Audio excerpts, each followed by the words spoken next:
I'm Maddie Taylor, and this is the story of how my brother's engagement turned into a battleground for class, pride, and power.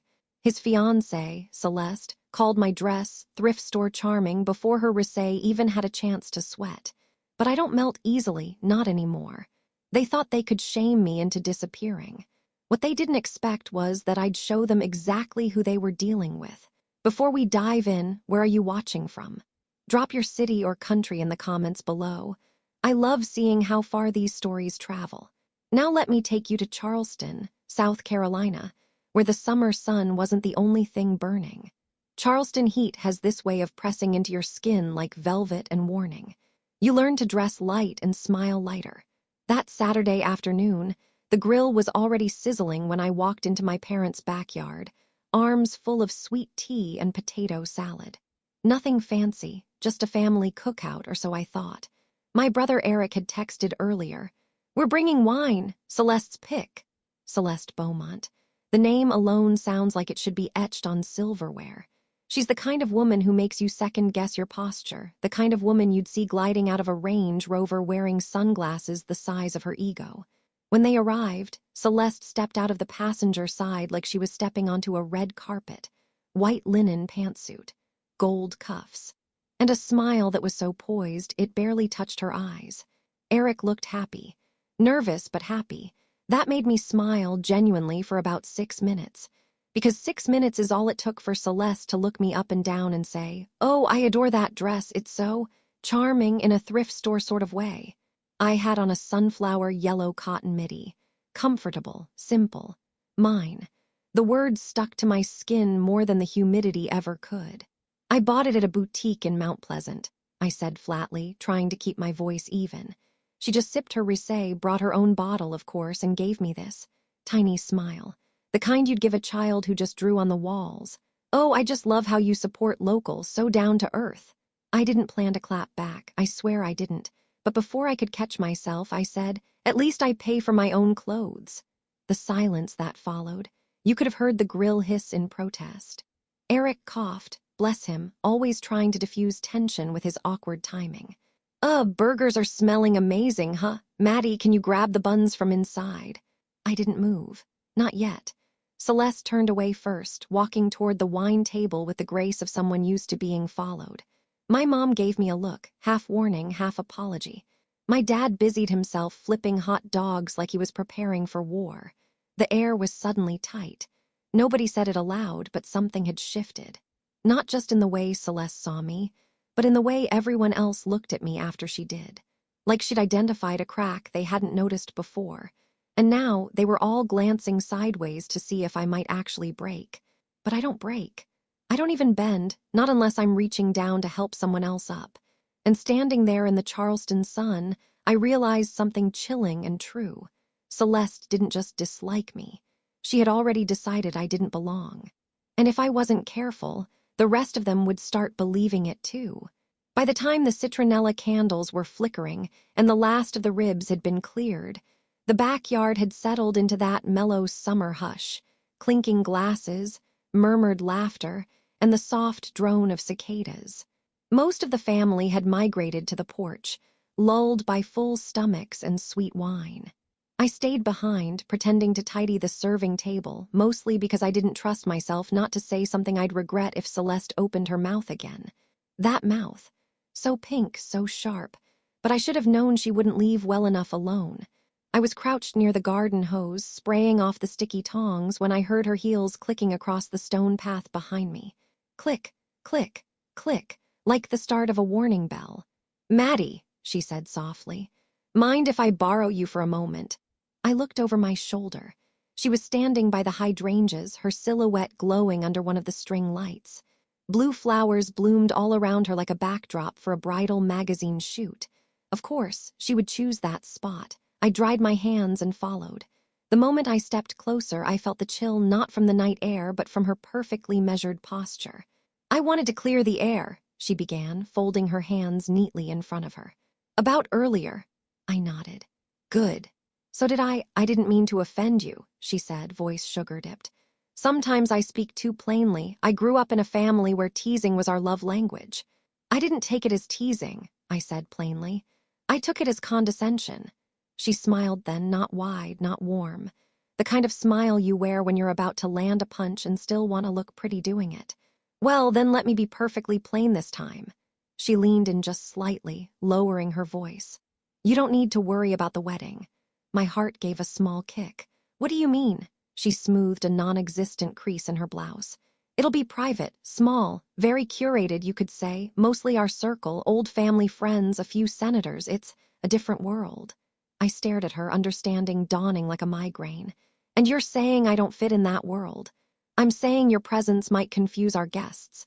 She tilted her head. Not everyone is. Well-versed in Southern hospitality. It's better if things are seamless, clean. Seamless, clean, like I was clutter. I swallowed the lump in my throat and said quietly, It's Eric's wedding. Exactly, she replied smoothly. He's about to become a Beaumont. That name carries a certain weight. And just like that, she turned and started walking toward her parents' parked BMW, her heels silent now on the grass. I stood there in the shadow of the hydrangeas, too stunned to follow, too proud to let her see me break. The garden was quiet again, save for the wind gently rustling the leaves. My pulse thudded in my ears, hot and helpless.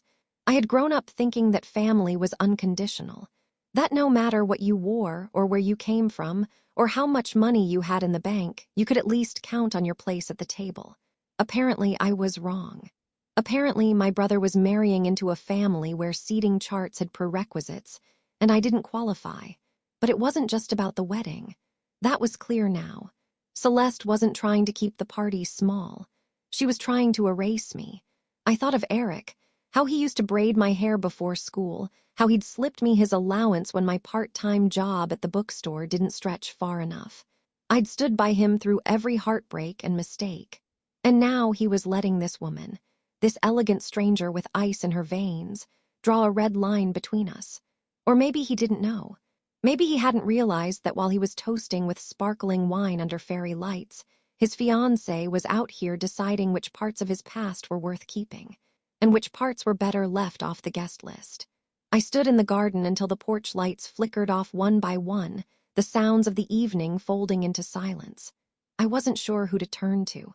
My parents had smiled a little too tightly when Celeste made her thrift store comment. They weren't confrontational, not even when confrontation was called for.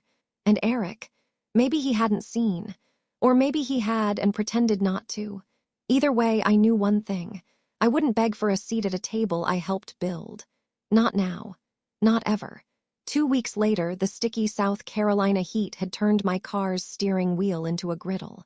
I wrapped my fingers with an old napkin just to back out of my driveway. Life kept moving, like it always does after you've been wounded in a way no one else can see.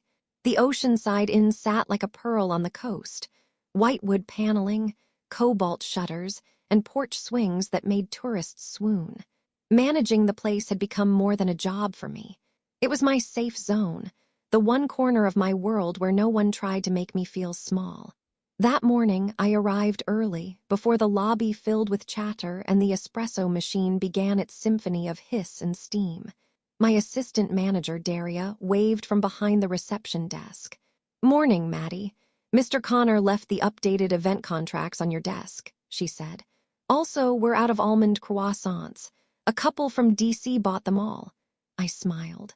Tragedy. Put in an emergency call to Lena's Bakery. Once I settled into my corner office with a fresh mug of coffee, I dove into the week's event calendar. We had 2 small weddings, a corporate retreat, and one rather large reservation flagged in bold red. I clicked it open absently until my eyes landed on the name. Client, Eric Beaumont. Event type, engagement party, ballroom, Atlantic view. The words punched the breath from my lungs. Eric, my brother. Beaumont, his last name merged with hers, like he'd already given in to their world. I stared at the screen, heartbeat thumping somewhere near my ears. He hadn't told me. Not a word. Not a call. Not a warning. Just a booking buried in the system under my care. I clicked into the details, fingers trembling. Champagne towers, seafood bar, live jazz quartet, over $30,000 in services. Every line item screamed opulence. They were throwing the kind of party that made headlines in local magazines and they were doing it under my nose. I stepped out of my office and walked straight to the front desk. "Who logged the Beaumont reservation?" I asked, trying to keep my tone neutral. Daria glanced at the screen. "Oh, that was Mr. Connor, said it was a referral from Celeste's family. He was thrilled, it's one of the biggest bookings this year." Of course he was. Arthur Beaumont money bought more than seafood towers. It bought influence. Daria tilted her head. "Is everything okay?" I forced a smile. "Perfect. Just making sure we have everything ready." I walked back into my office and shut the door before the mask slipped. For a full minute, I just stood there. They knew I worked here. They chose this venue deliberately. And they didn't even bother to tell me. It wasn't just a booking. It was a message. You don't belong at the wedding, but you're still useful enough to host the party. That was the real gut punch. I wasn't good enough to be part of the celebration. But I was acceptable background noise as long as I stayed in my professional lane and kept smiling for the guests. I could almost hear Celeste's voice in my head, cool and poised. "Of course Maddie will take care of everything. That's what she does, isn't it?" I sat down at my desk and opened the invoice again, not to reread it, but to memorize every detail. If this was happening on my turf, I would be prepared. They wanted a flawless party. I'd give them that. Immaculate service. Crisp linens. Sparkling crystal. But I'd also make sure I wasn't invisible. I wouldn't protest. Wouldn't complain. That's what they expected, a storm of hurt feelings. Instead, I'd be everything they weren't expecting. Graceful. Composed. In control.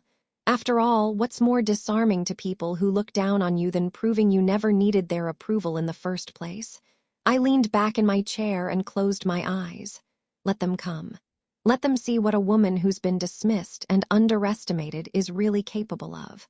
The Atlantic View ballroom shimmered like a glass of chilled champagne.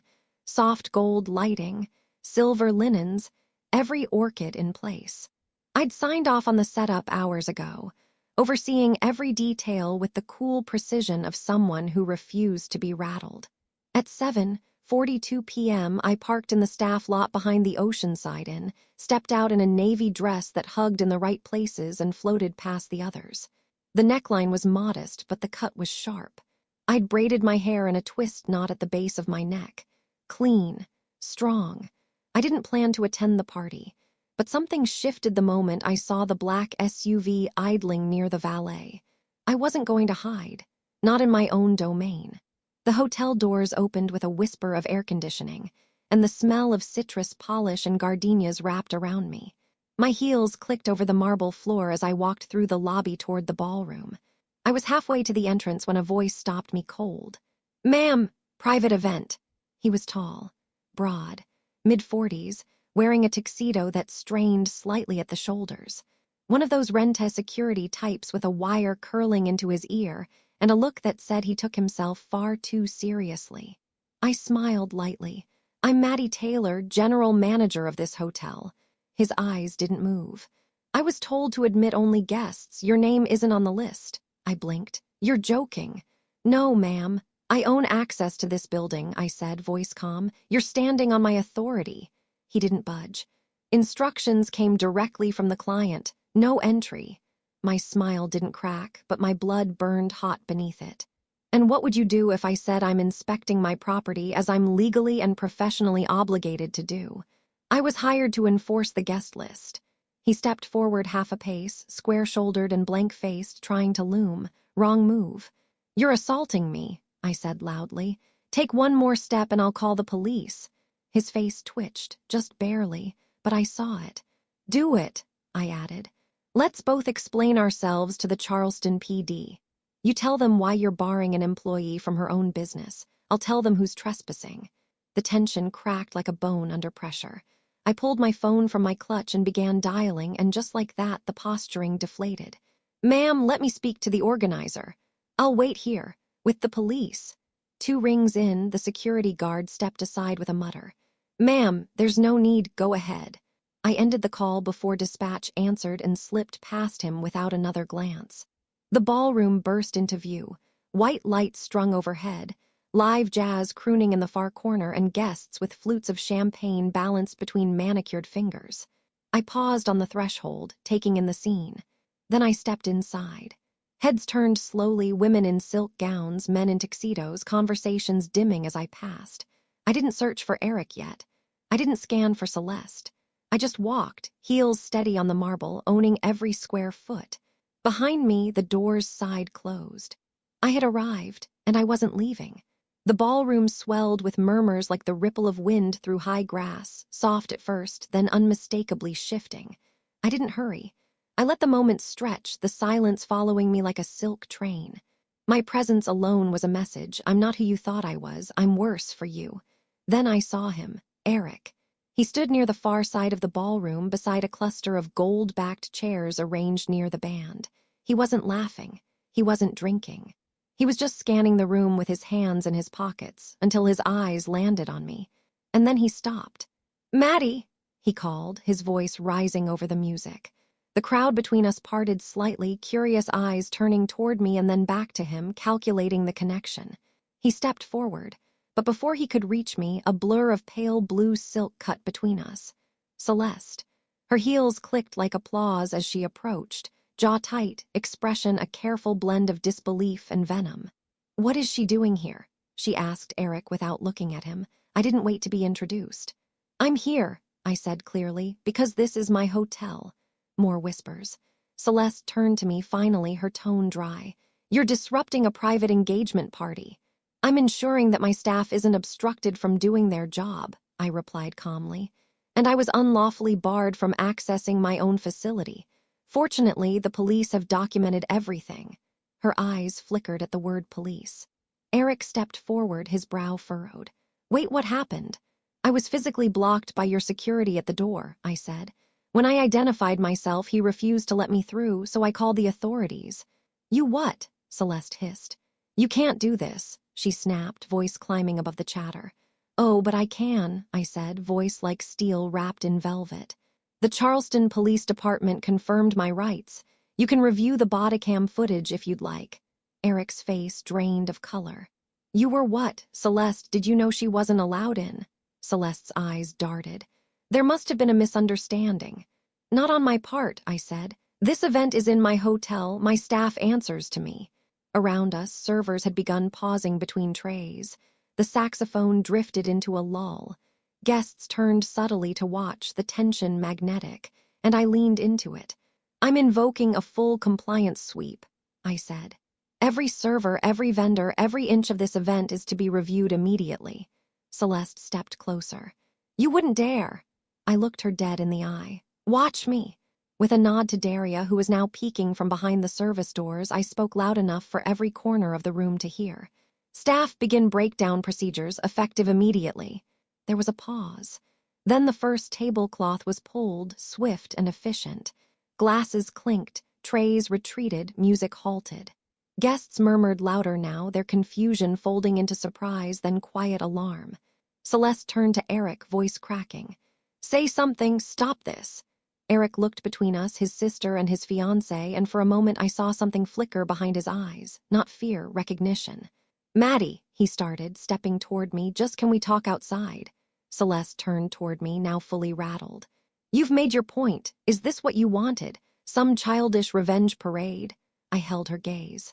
"What I want is simple, to not be treated like a servant in my own life." Gasps from the crowd. One woman in a gold dress put a hand to her chest. Someone else murmured, "Is that his sister?" The show was no longer just mine. It was ours. The moment Celeste tried to erase me, she wrote her own downfall in ink. And now she was watching it play out, frame by frame, as her party unraveled under the very lights she paid for.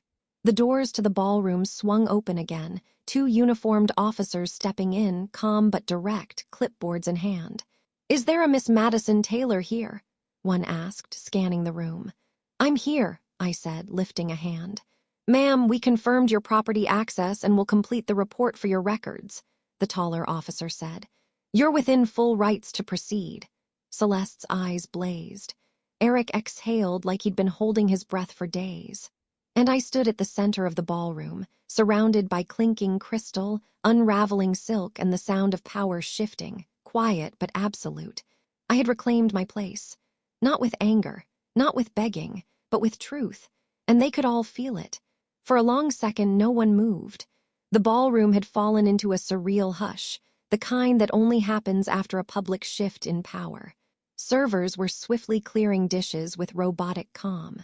Flower arrangements were being gently lifted from tables, one by one, as guests watched with uneasy fascination. Eric turned toward me again, expression soft with disbelief.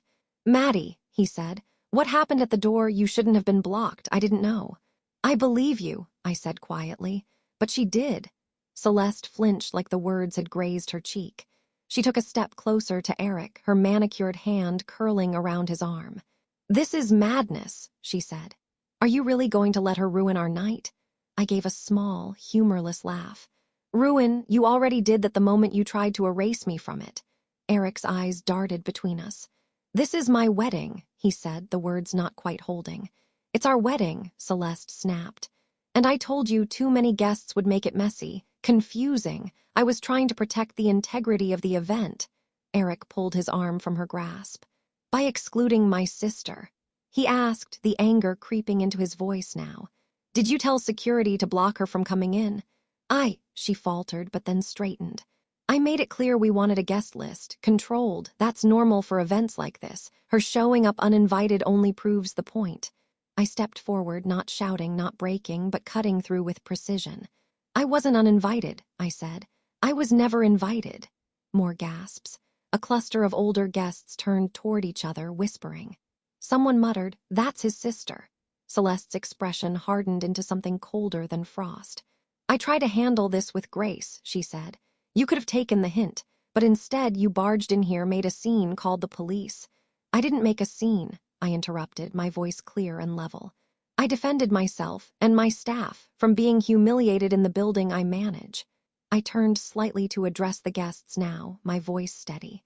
"I'm the general manager of the Oceanside Inn. Every inch of this event was coordinated under my oversight. Not that I was told I'd be hosting my brother's engagement party until it popped up in my system." Gasps. A few murmurs of "That's awful." One woman whispered, "Unbelievable." Celeste's face flushed pink. "This is completely inappropriate. She's just trying to hijack attention." I cut her off. "No," I said. "I'm taking back the dignity you tried to strip away in private. Now everyone gets to see the full picture." Eric turned fully to her now. "Did you really think I wouldn't notice?" he said, voice low. "That I wouldn't feel something was off? My sister, she's the only person who stood by me since day one. And you," he broke off, then looked around the room. "You all came here to celebrate love, but how can we celebrate that when the person standing beside me just tried to erase my family?" A stunned silence followed. Celeste's voice cracked. "Eric, don't do this. Not here. Not like this." He stepped back from her. "No, Celeste, exactly here, exactly like this." She blinked, swallowing. "You're making a mistake. This is just her playing victim." "Stop," Eric said, his voice suddenly firm. "She's not playing anything. She's showing you who she is, and so are you." The silence turned into tension again, but this time it wasn't mine. It was Celeste's. She looked around the room, realizing the tide had turned. Whispers, judgmental stares. The woman who had once been untouchable was now exposed, and nothing wounds someone like her more than being seen. Then came her last defense. "You think this is going to make her belong?" she asked, with a bitter smile. "You think letting her ruin one party will magically make her fit in?" I tilted my head, smiled back, cool and clean. "I don't need to fit in," I said. "I just need to be respected." A beat of silence. Then quiet applause from the back of the room. A man in a linen suit gave a small nod. Another guest clinked her glass once, then again. Celeste froze, just for a second. Then she turned without a word and walked toward the exit, heels sharp against the marble. Eric didn't stop her. Instead, he turned to me. "I'm sorry," he said softly. I exhaled. "You don't owe me an apology. You owed me your eyes open." He nodded. "Well," I added, lifting my chin. "Now they are." The ballroom emptied in waves. Some guests filtered out quickly, clinging to dignity like it was part of their wardrobe. Others lingered in groups, casting sympathetic looks my way or offering nods of silent approval as if to say, "Good for you." About time. Eric had disappeared into the hallway, needing air, or space, Or maybe just time to absorb that his engagement had detonated in front of 80 witnesses and a jazz band. I stood near the floral arch, watching staff remove the last of the crystal glasses from a now pointless champagne tower. Someone had already removed the "Congratulations, Eric" and Celeste sign from the easel. It leaned, forgotten, against a wall near the exit. That's when I felt the approach, not heard it, not saw it, just felt it. A presence of practiced calm. Wealth doesn't always walk loudly. Sometimes it just takes up space without needing to explain itself. Arthur Beaumont, Celeste's father. Tall, silver-haired, and polished like a boardroom table. He moved toward me with the air of someone who had never been told no in his life. Not really, not by anyone who mattered. He stopped 2 feet from me and offered a tight, professional smile. "Miss Taylor," he said, "might we have a word?" "Of course," I replied. My voice was neutral. Not cold, not warm, just there. He gestured toward one of the side rooms just off the ballroom, a small, private lounge reserved for wedding parties or VIP guests. We stepped inside. He closed the door gently behind him, sealing us off from the echoes of a party that had crumbled like overpriced cake. He didn't sit. "Neither did I imagine," he began, "that emotions are running high." "I imagine they are," I said. He clasped his hands in front of him. "Let me be direct. This evening didn't go as planned, and I think we both know how. Delicate family events can be." "Is that what we're calling it?" I asked, tilting my head. He smiled again, thinner this time. "I'm not here to rehash the past hour. I'm here to offer a way forward." He reached into the inside pocket of his tailored blazer and pulled out a checkbook. I watched silently as he opened it, clicked his pen, and began writing. When he was finished, he tore the check free and held it out between 2 fingers. I didn't move to take it. "This is to cover any inconvenience caused to you personally, and to your business. It includes a generous donation to your hotel's preservation fund. I did my research." I glanced at the check. It was blank, the amount line empty. He wanted me to fill it in myself, a blank check from a Beaumont. Arthur was silent, waiting. I looked back up at him. "What exactly would I be cashing in exchange for?" He gave the faintest shrug. "A smooth resolution, a quiet one. No more public scenes, no drawn-out narratives, no embarrassment for either family." "No truth either," I replied. He held my gaze. "People don't care about truth, they care about impressions, legacy, clean exits. And you want to pay for mine." He said nothing. I took a step forward and tapped the check gently once. "This isn't about money," I said. "Everything's about money," he countered, "even if we pretend it isn't." I smiled then, not kindly. "See, that's where you and I differ. Money didn't keep your daughter from humiliating me, and it won't buy back her dignity." His jaw tightened just slightly. "You're making this personal." "It was personal the second she decided I wasn't good enough to sit at my own brother's table." I reached out, gently plucked the check from his hand, then tore it in 2. "I'm not interested in being paid to disappear." Arthur's composure cracked. Not entirely, but enough for me to see that he wasn't used to this outcome. He stared at the torn paper. Then back at me. "This doesn't have to get uglier." "No," I said, stepping past him. "It's already been ugly, now it's just honest." I opened the lounge door. Music from a speaker in the lobby filtered in, something soft and wordless. A background hum for an event that was no longer happening. Arthur remained behind as I walked away, his silence louder than any outburst could have been. In that moment, I realized something. He thought I wanted revenge, but all I ever wanted was respect. And there's no price tag for that. There's a particular silence that creeps into your bones after a battle. Not the silence of peace, but the kind that hums with everything unsaid, everything unscreamed. That's what I sat in after the party ended. Upstairs in my apartment, barefoot and still half-dressed in the navy gown I hadn't bothered to unzip. I hadn't even lit the candles like I usually did on nights like this. The room didn't need ambience. It needed oxygen. My phone lay face down on the side table, untouched. I didn't want more voices, more opinions, more anything. I just wanted quiet. But the universe, fickle thing that it is, had different plans. The screen lit up in the dark, casting a rectangle of cold white light against the wall. One name, Celeste. It was like the room dropped 5 degrees. I let it ring. Once, twice, a third, then I answered. "Hello." There was a pause, just air, and then, "You really think you won, don't you?" Her voice wasn't angry, Not immediately. It was scraped raw, like she'd spent the last few hours pacing marble floors, rewinding the night again and again, trying to find a version where she came out on top. I leaned my head back against the couch cushion, staring at the ceiling. This wasn't about winning. "Oh, come off it," she snapped, her poise cracking just enough to reveal the panic underneath. "You humiliated me, in front of everyone, my father, the press. Half the donor circle of the Charleston Historical Foundation." I said nothing, let her fill the silence. "I gave your brother everything," she continued, more to herself now. "I elevated him. Do you have any idea what my family sacrificed to bring someone like him into our world?" There it was, the truth ugly and bare. "You didn't bring him into your world," I said finally. "You tried to strip him of his." She laughed, a brittle, bitter sound. "You're just some small-town hotel manager clinging to your brother's arm like it gives you relevance." "No," I said gently. "I'm his sister. That was always enough until you convinced him to start questioning it." She scoffed. "Please, you think he'll stay loyal to you now? You think he'll turn his back on me for you?" I didn't rush to answer. I wanted her to hear herself, to stew in the question before I answered it. "Then why," I asked softly, "do I hear fear in your voice?" Silence. Heavy. Unforgiving. I could almost hear her breathing shift, sharp inhale held too long as if steadying herself.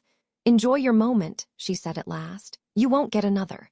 "I don't need another," I replied. "Just this one, the one where you finally realize you can't buy class or erase people who won't be erased." "You'll regret this," she hissed. "Maybe," I said, "but it'll be mine to regret, not yours to control." She didn't speak again. I waited a second longer, then I ended the call. I stared at the screen as it faded to black in my hand, and for a moment I didn't move, just breathed. The only sound in the room was the tick of the wall clock and the distant rumble of waves from the shore. The city was still alive out there, but I felt removed from it, suspended in some new kind of stillness. I placed the phone face down again, this time with finality.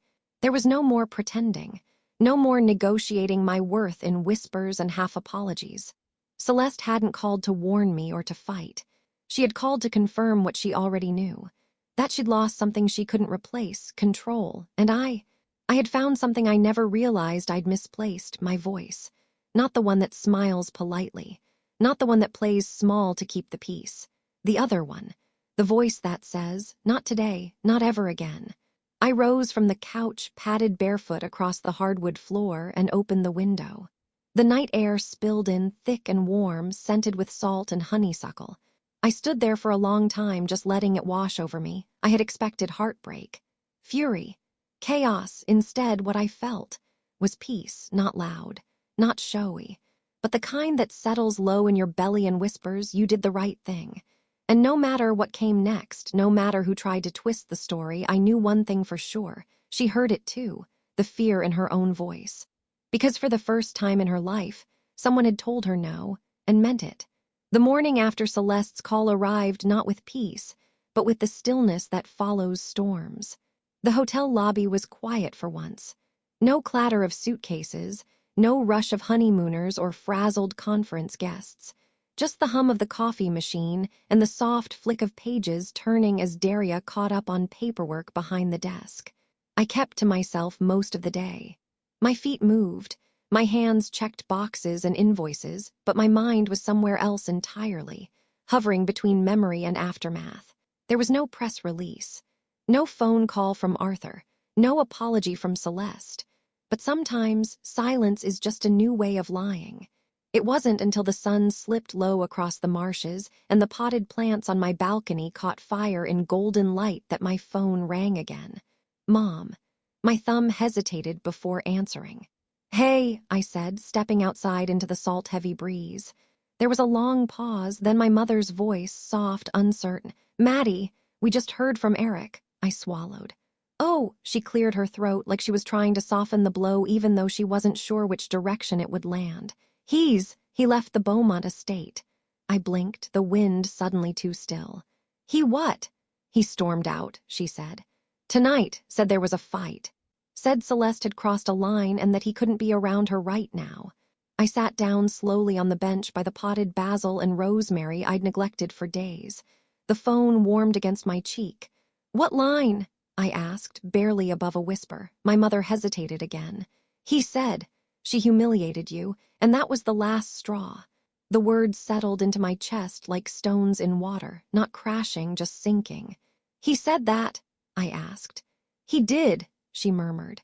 "He said you didn't deserve any of it, that if she couldn't respect his sister, she couldn't be part of his life." I stared out at the Charleston skyline, the rooftops tinged in pink and gold, and let the truth ripple through me. My brother had chosen, not with grand speeches or dramatic gestures, but with his feet, with his exit. And somehow that meant more than any public defense ever could. "He's on his way back into town," my mom continued. "He didn't say where he was staying yet, just that he needed time." "Okay," I said, the word escaping with a breath I hadn't realized I'd been holding. "I know this has been a lot," she added. "We haven't always known how to help." I smiled faintly. "You didn't need to help, just not stand in the way." There was a pause, then a quiet "fair." "I'm proud of you," she said, barely above a whisper. I closed my eyes against the rush of tears that suddenly blurred the horizon. "Thanks, Mom." After we hung up, I stayed outside. The last of the sunlight slipped behind the Spanish moss draped from the live oaks across the street. Crickets began their nighttime chorus, and the world cooled around me. It didn't feel like victory, but it didn't feel like defeat anymore either. It felt like something raw and unfinished, but real. Like turning a page you thought was glued shut. Eric had walked away from the life that promised him ease and status, for something harder, messier, and more honest. And though I hadn't asked for it, part of me realized that was the apology. Not in words, in action, it didn't erase everything. It didn't fix years of silence or swallowed anger, but it was a beginning.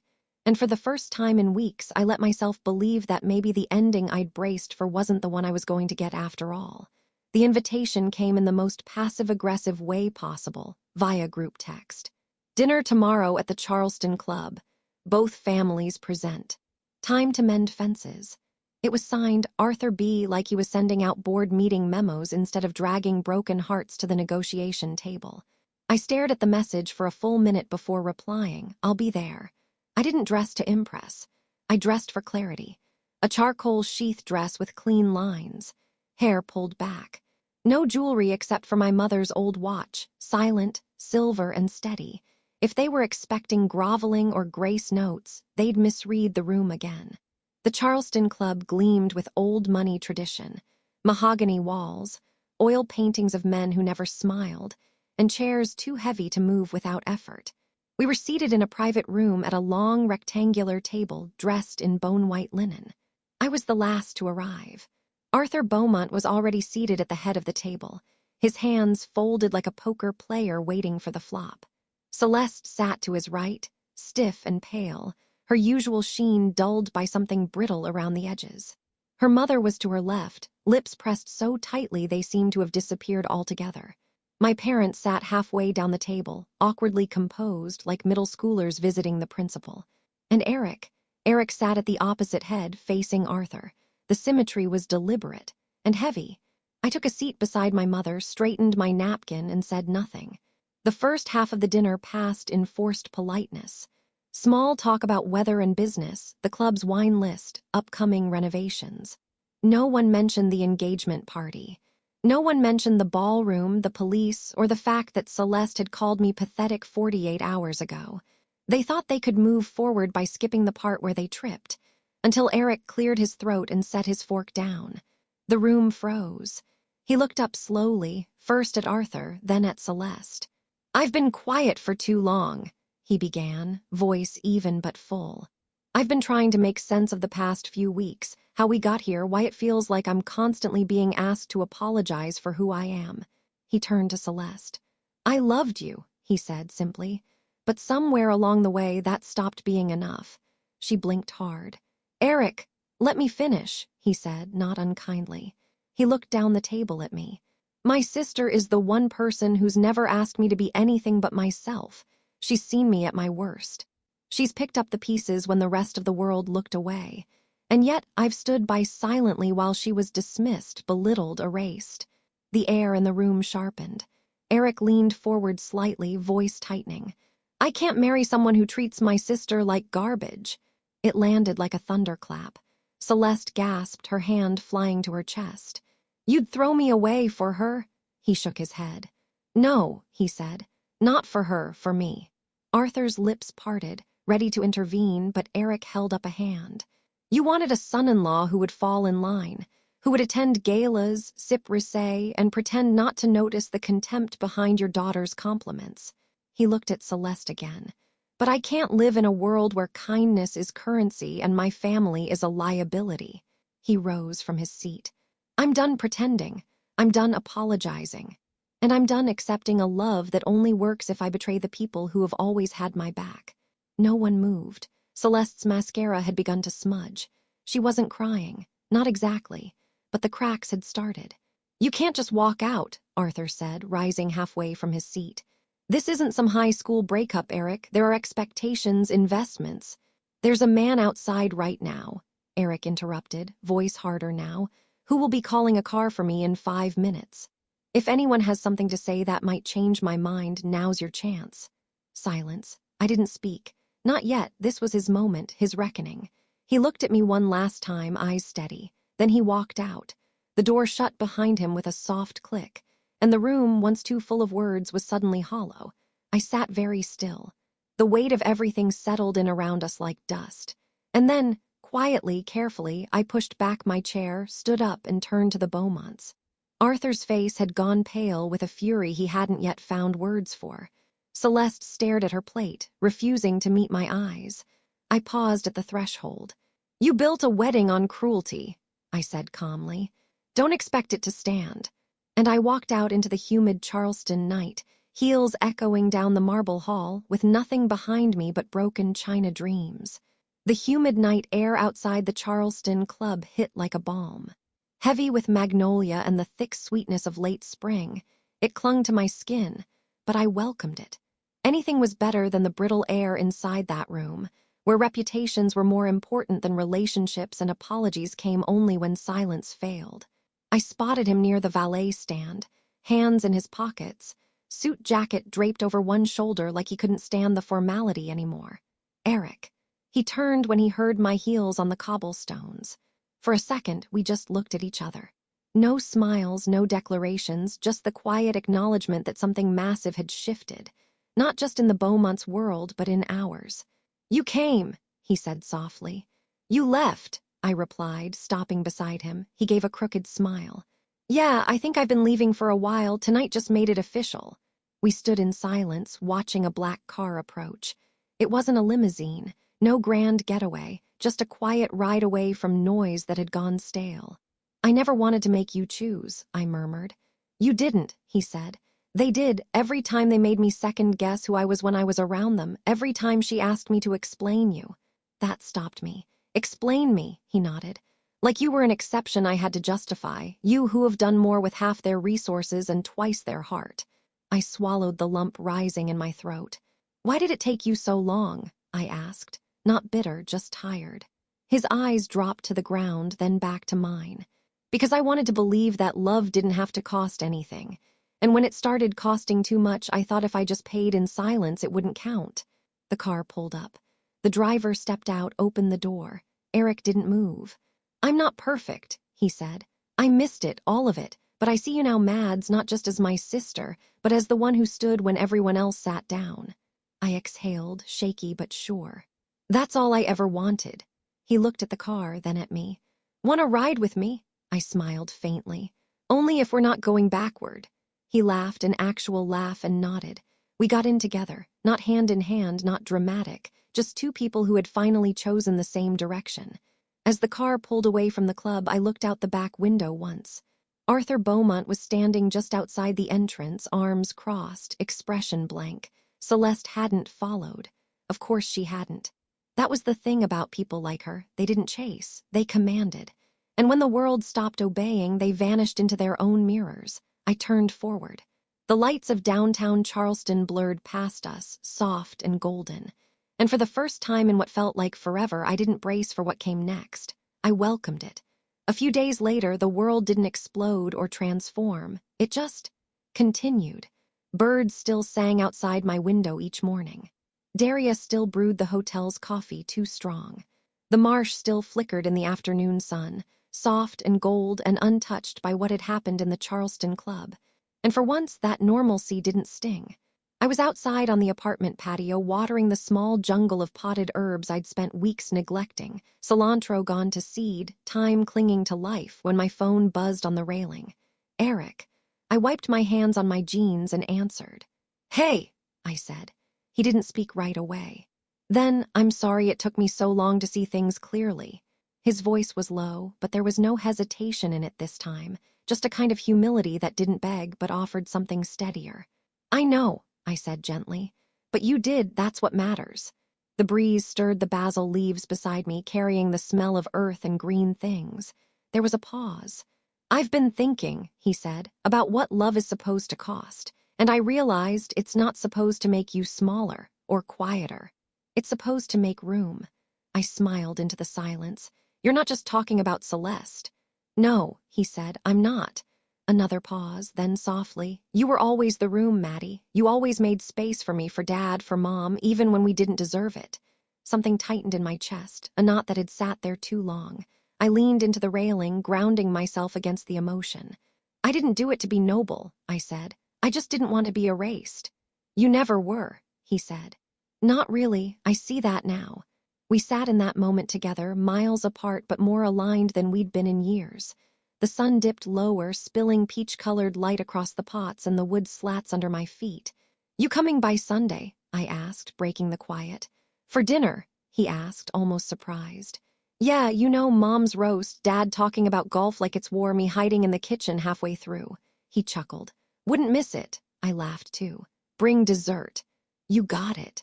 Before we hung up, I added, "Hey, Eric." "Yeah. You did good, standing up for yourself, that's all I ever wanted." There was a long pause, like maybe he was smiling in a way that felt new to him. "Me too." And just like that, the call ended, not with dramatic closure, not with a rush of forgiveness, but with peace. Quiet, unshakable peace. I turned back to the herbs, to the ordinary, to the growing things. And this time I didn't feel like I was rebuilding alone. 6 months later, the backyard looked different. Not because the grass was greener or the hydrangeas had finally bloomed properly, but because the people in it carried something lighter. Like we'd all stopped holding our breath. It was a Sunday. The grill smoked gently under Dad's supervision, Mom was slicing watermelon in the kitchen, and I was setting out sweet tea on the patio table when I heard the front gate click. Eric's voice followed. "Don't let the dog out, he thinks he's a sprinter." I turned, drying my hands on a kitchen towel, just in time to see him walking up the stone path with someone new at his side. Her name was Lee. She wore a sundress with sandals and carried a basket wrapped in a dish towel, homemade bread, I'd learn later. Her smile was warm but not performative. Her laugh came easy. And when she saw me, she didn't hesitate or measure the moment. "Hi, Maddie," she said. "I've heard so much about you, I hope it's all true." I laughed, genuinely. "Depends what you've heard." She winked. "That you're the reason Eric knows how to tell the truth." Eric groaned behind her. "Already ganging up on me?" "Only when you deserve it," I said, and pulled him into a brief hug before inviting them in. The rest of the afternoon passed like a favorite song on repeat. Slow, familiar, comforting. We ate on the porch, talked about nothing in particular. Lee helped Mom with the salad and complimented Dad's grilling. Eric sat beside me barefoot, laughing at jokes only siblings find funny. And when the sun dipped low behind the trees and the wind picked up off the marsh, I realized something simple and stunning. This is what family feels like when you stop editing yourself to fit in. No auditions, no tests, just presence, just peace. Lee handed me a second glass of tea and leaned over. "Your family's lovely," she said. I smiled. "They're learning." And in the warmth of fading daylight, surrounded by real laughter and fresh bread, I understood something I hadn't been ready to believe before. Blood doesn't make you belong. Love does.